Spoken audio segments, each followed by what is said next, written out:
শেষ জামানায় মদিনা, এই যে আমাদের মদিনা, এর গুরুত্বটা কমে যাবে।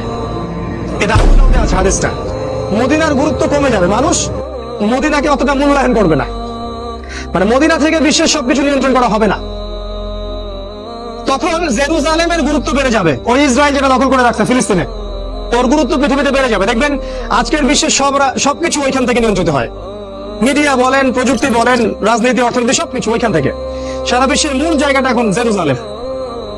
নবীজি বলেছেন যখন এই অবস্থা হবে তখনই মালহামা শুরু হবে। সাহাবীরা বললেন মালহামা কি জিনিস? নবীজি বললেন এমন যুদ্ধ যে যুদ্ধে 100 জনের মধ্যে 99টা মানুষ মারা যাবে। 100 জনের মধ্যে 99টা সৈন্য মারা যাবে।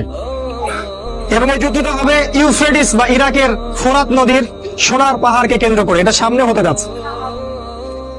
এবং এই যুদ্ধটা হবে 80টা দেশের মধ্যে। বিশ্বের 80টা দেশ একত্রিত হয়ে যুদ্ধ করবে সামনে। আপনি প্রথম বিশ্বযুদ্ধ দেখেছেন না, দ্বিতীয় বিশ্বযুদ্ধ দেখেছেন, এগুলো এই যুদ্ধের সামনে কিছুই না। এটা হবে পারমাণবিক যুদ্ধ, সামনে হতে যাচ্ছে। এবং প্রত্যেক দেশ 12,000 করে সৈন্য পাঠাবে এই যুদ্ধে। এরা সবাই মিলে যখন এই যুদ্ধে অংশ নিবে তখন এরা মুসলিমদের উপর ব্যাপক নির্যাতন চালাবে। সামনে হতে যাচ্ছে এটা। আগামী 5, 10, 15 বছরের মধ্যে আল্লাহ ভালো জানেন।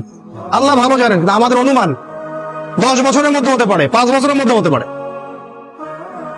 নবীজি বলেছেন এই সময়, এই যুদ্ধের শেষের দিকে আল্লাহ পাক মুসলিমদের ত্রাণকর্তা হিসেবে একজনকে পাঠাবেন, যার নাম হবে ইমামুল মাহদি, যিনি মদিনা থেকে আসবেন। মক্কায় তার সাথে মুসলিমরা বায়াত করবে এবং তিনি মুসলিমদেরকে নেতৃত্ব দেবেন। এবং এই যুদ্ধের শেষের দিকে মুসলিমরা বিজয় লাভ করবে এবং মুসলিমরা